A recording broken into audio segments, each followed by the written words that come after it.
Good morning students. कैसे हो सभी? बढ़िया हो?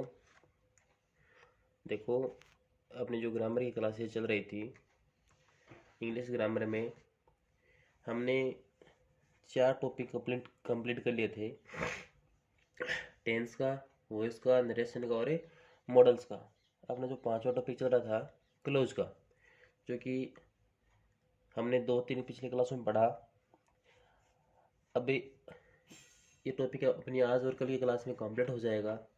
लेकिन सबसे बड़ी बात ये कि मैंने पहले भी कहा था कि जैसे ही गवर्नमेंट का कोई निर्णय आएगा, वो क्या डिसीजन लेती है, उसके अकॉर्डिंग अपना जो सिलेबस है वो रिड्यूस भी होगा। और अपना जो सिलेबस है वो 40% रिड्यूस कर दिया है गवर्नमेंट ने, मतलब कम कर दिया है। और जो 40% सिलेबस कम किया है, उसमें मैंने आपको कहा था कि ग्रामर और जो आपका कंपोजिशन पार्ट है, उसमें से वो बहुत कम ना के बराबर हटाएगी, है ना।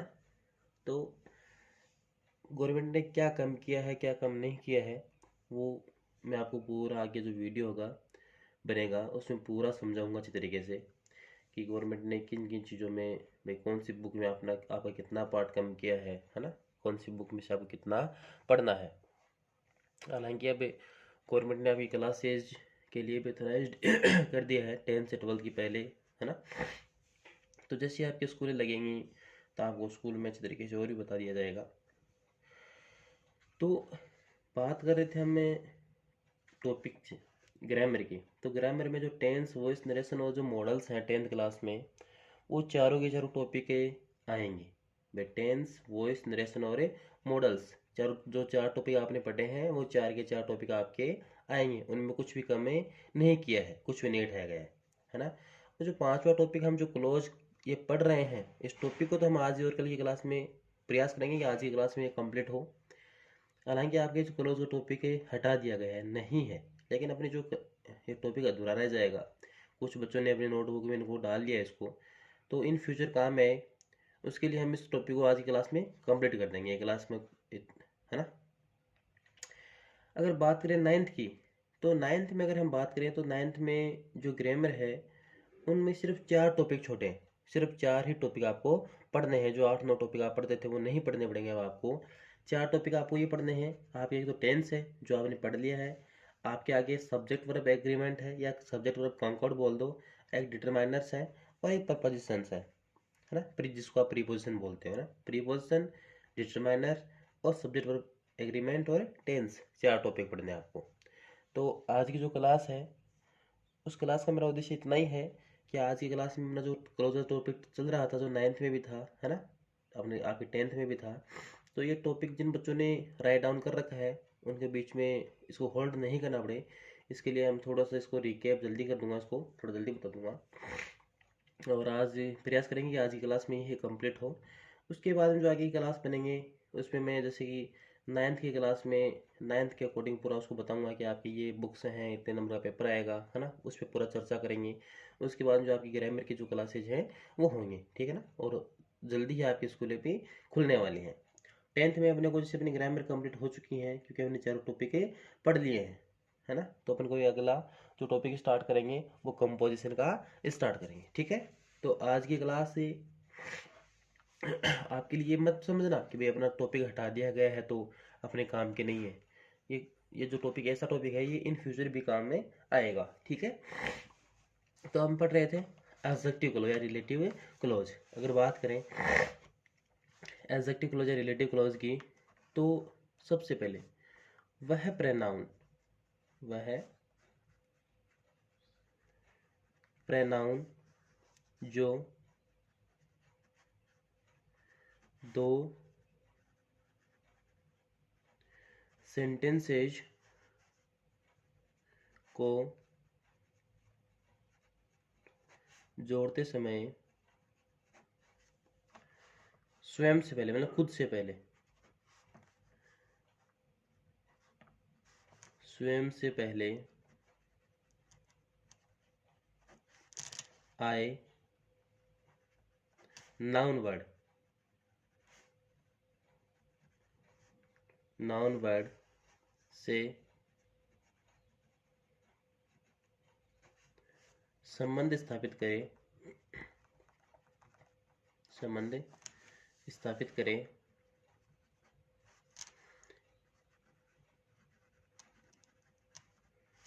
रिलेटिव प्रोनाउन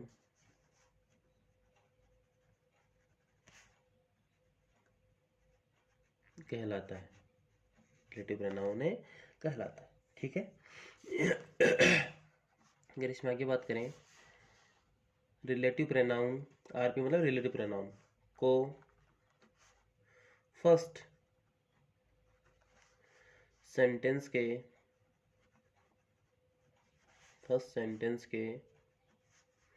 सब्जेक्ट या ऑब्जेक्ट के बाद रखा जाता है। ध्यान रहे, हमेशा किस सेंटेंस के बाद में आएगा, ये फर्स्ट सेंटेंस के बाद में आएगा। ठीक है। आगे बात करें, सब्जेक्ट से जोड़ते समय, सब्जेक्ट से जोड़ते समय फर्स्ट सेंटेंस के सब्जेक्ट के तुरंत बाद रिलेटिव प्रोनाउन का यूज करते हैं। ठीक है। फर्स्ट क्लोज जहां समाप्त हो वहां कोमा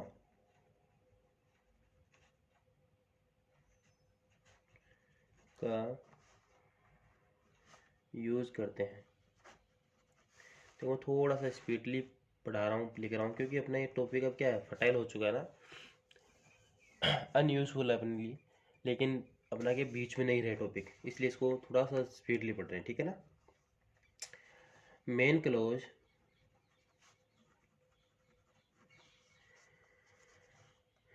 को पहले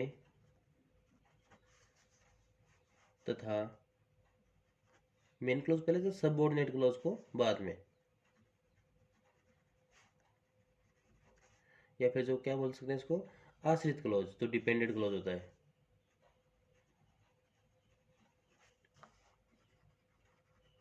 डिपेंडेंट क्लोज को बाद में रखते हैं। ठीक है। रिलेटिव प्रोनाउन उस नाउन के तुरंत बाद आता है जिसकी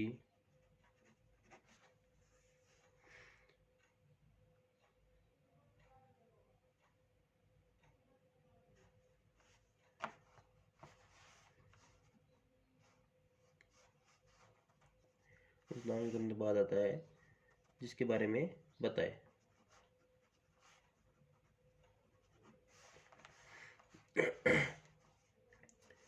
WHO, WHOSE तथा whom का यूज प्राय पर्सन्स के लिए होता है। ठीक है ना। ये तो क्या थी आपकी, जो आपका रिलेटिव क्लोज था उसके बारे में था कि कहाँ यूज होता है, कैसे यूज नहीं होता है। ठीक है। अब आपका जो फर्स्ट क्लोज है WHO, मतलब जो, यह है दूसरे सेंटेंस में दिए गए सब्जेक्ट ही, शी, दे राम सीता के स्थान पर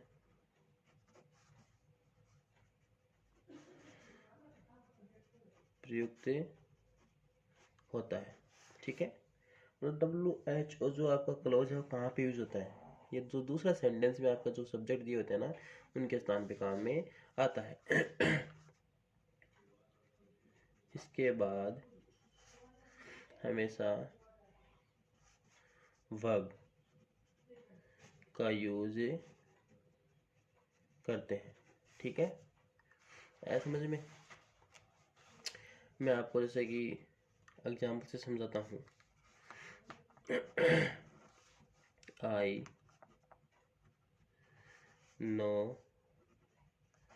the boy he has stolen your books. किस जोड़ना इसको? WHO से जोड़ना है। इस प्रकार से आपको एग्जाम में ये सेंटेंस मिलता था। ठीक है ना? किससे जोड़ना है? WHO से जोड़ना है। सबसे पहले ध्यान दो कि दूसरे सेंटेंस में दिए गए सब्जेक्ट किस स्थान पर प्रयुक्त होता है। जैसे दूसरे सेंटेंस में क्या सब्जेक्ट दिया गया है? जैसे ही सब्जेक्ट दिया गया है। ठीक है ना? अब देखो क्या सेंटेंस था आपका? आई नो द बॉय, है ना, who has stolen your books. तो पहला सेंटेंस क्या था? I know the boy. और दूसरे सेंटेंस के सब्जेक्ट के स्थान पर तो क्या गया? हूँ, है ना? इसके बाद हमेशा वर्ब का यूज करते हैं। हूँ आ गया तो वर्ब क्या अगले सेंटेंस की? हैज आ गई। हूँ हैज स्टोलन योर बुक्स। ठीक है, एक एग्जांपल्स और देता हूँ इसका। The patient was very serious. He died yesterday. और किससे बनाना इसको? हूँ से बनाना है ना? वही ध्यान रखना, दूसरे सेंटेंस के जो सब्जेक्ट होता है उसके स्थान पर किसका यूज करते हैं? WHO का यूज करते हैं। और उसके बाद में क्या आनी चाहिए? वर्ब आनी चाहिए। तो लेकिन पहले ध्यान भी ये देना है कि बात क्या कर रहा है ना, बात उसके साथ साथ, क्योंकि बच्चे गलती कर देते हैं ना, तो इसमें अर्थ क्या निकल रहा है? The patient was very serious, है ना, क्या था? गंभीर था। क्या हो गया? कले खत्म हो गया। तो पहले कौन सी बात थी? वो गंभीर था, पहले बात ये थी, है ना? तो द पेशेंट हूँ, है ना, अभी वर्ब आनी चाहिए, तो was very serious. The patient who was very serious, जो पेशेंट जो क्या था? बहुत गंभीर था, कोमा डाइड यस्टरडे। हमने लिखा था ना कि कोमा का यूज कहाँ करेंगे? अगर हम इस ही के स्थान पे क्या करते? WHO लेके आते तो कोमा नहीं लगाते, है ना? लेकिन यहाँ पे जैसे the patient was very serious who died yesterday, तो सेंटेंस सही नहीं बनता। ठीक है ना? तो the patient who was serious, जो क्या था? सीरियस था, है ना, कोमा डाइड यस्टरडे। ठीक है, इस प्रकार से बनेगा। तो उसमें ज़्यादा घबराने की जरूरत नहीं है।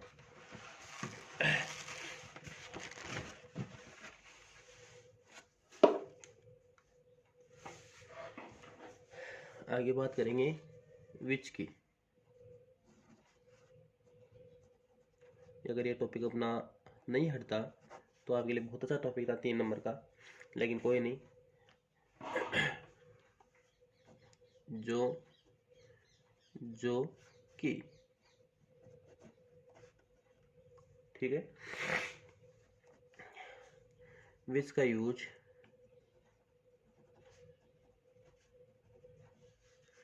एनिमल्स और थिंग्स यानी वस्तुएं के लिए होता है। ठीक है,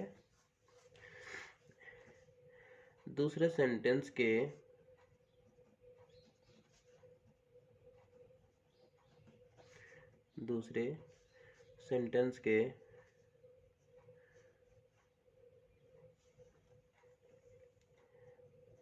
सब्जेक्ट या ऑब्जेक्ट, इट, देम, दे के स्थान पर इसका यूज करते हैं, ठीक है।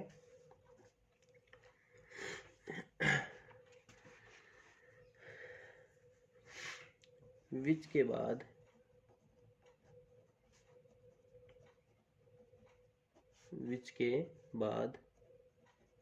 वर्ब का यूज होता है।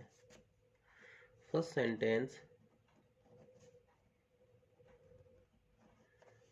सेंटेंस के सब्जेक्ट अथवा ऑब्जेक्ट के तुरंत बाद विच का यूज करते हैं। मान रहा हूँ थोड़ा सा स्पीडली जा रहे हैं, लेकिन करें क्या, है ना, थोड़ा सा इसको स्पीडली पढ़ना पड़ेगा अपने को। इसका यूज एनिमल्स और थिंग्स के लिए होता है, ठीक है। दूसरे सेंटेंस के जो सब्जेक्ट है ऑब्जेक्ट होता है, जैसे इट, देम, दे के स्थान पर इसका यूज करते हैं। ध्यान है, दूसरे सेंटेंस है ना, विच के बाद वर्ब का यूज होता है, विच के बाद क्या आएगी, वर्ब आएगी, ये ध्यान रखना है। फर्स्ट सेंटेंस के सब्जेक्ट अथवा ऑब्जेक्ट के तुरंत बाद विच का यूज करते हैं, ये भी ध्यान रखना, ठीक है। तो आपका एग्जाम्पल है, Ram has a dog, Ram has a dog, it is very intelligent. किस जोड़ना है, विच से जोड़ना। सपोज करिए आपको एग्जाम में मिलता तो राम हैज ए डॉग, है ना, पहले सेंटेंस के ऑब्जेक्ट तुरंत बाद क्या आएगा, विच आएगा, विच। अब क्या लगेगा, वर्ब इज वेरी इंटेलिजेंट, ठीक है। एक एग्जाम्पल की बात करेंगे, जैसे the book has been lost, you gave it to me last week. तो the book which you gave me last week, जो तो आपने मुझे पिछले सप्ताह दी थी, दी पहले थी, बाद में गुम है ना, हैज बीन ए लॉस्ट, इस प्रकार से होता है, ठीक है ना। एक और बोलता हूँ, the book has been lost, पहला सेंटेंस था, दूसरा you gave it to me last week, तो कैसे बनेगा, the book which you gave me last week, comma has been a lost, ठीक है। अगला है आपका हुज,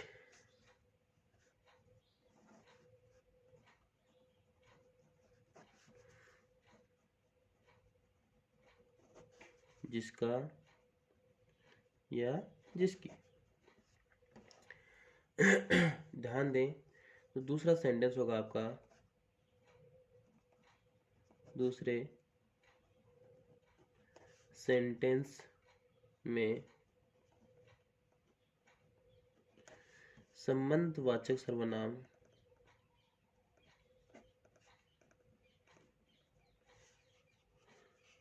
दिया होता है ना, नाउन या संज्ञा दिया होता है। आगे बात करें, संबंधवाचक सर्वनाम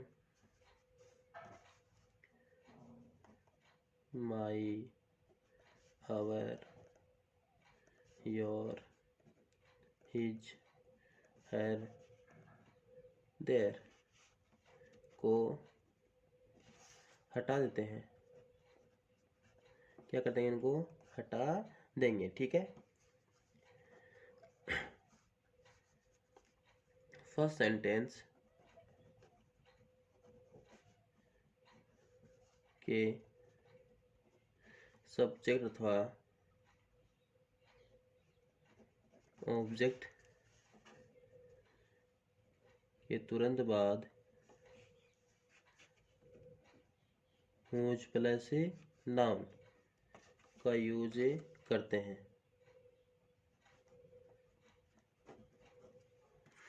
थोड़ा सा हमने स्पीडली पढ़ा है, मैं भी चाहता हूँ, लेकिन अब करें क्या, पढ़ना पड़ रहा अपने को ना। जैसे this is the boy, his sister has got highest marks. ठीक है, अब कौन सा लड़का सेंटेंस बना इन द स्कूल, कुछ बढ़ा सकते हैं ना, तो बनेगा this is the boy whose sister. दूसरे सेंटेंस का जैसे ये वर्ड थे, जैसे ये आपके संबंध वचन, इनको उठा देते हैं, whose sister has got a highest marks. अब इन द स्कूल या इन द कॉलेज कुछ भी लिख सकते हो आप, ठीक है ना। दूसरा सेंटेंस एक मैं आपको बता देता हूँ बोल के, Mohan is the captain of our a team, full stop. दूसरा सेंटेंस है his brother is a doctor. Mohan is the captain of our school और his brother is a doctor, हूँ से जोड़ना, तो Mohan whose brother is a doctor. भी पहले काम कौन सा, उसका भाई हो, है ना, फिर मतलब उसके भाई के बाद हम हमारे स्कूल की टीम का कैप्टन है। Mohan whose brother is a doctor, comma is the captain of our a team. ठीक है, इस प्रकार से इसके एग्जाम्पल्स थे। अब इसमें होम, वहन, वेयर और दैट, ये आपके 4 और रह गए हैं, इनकी बात हम कल की छोटी सी क्लास में करेंगे, ठीक है ना। तो आज के लिए इतना ही। ध्यान रहे, मैं आगे वाले जो वीडियो होंगे आपके, उन वीडियोज़ में मैं आपको आपके जो 9th का सिलेबस क्या रहेगा, आपका 10th का सिलेबस क्या रहेगा, उन पे अलग अलग वीडियो आएंगे आपके। 10th का अलग आएगा, 9th का अलग आएगा, है ना, और आगे की क्लासेज में आपको नई चीज़, आगे की चीज़ें बताई जाएगी। ठीक है, आज के लिए इतना ही।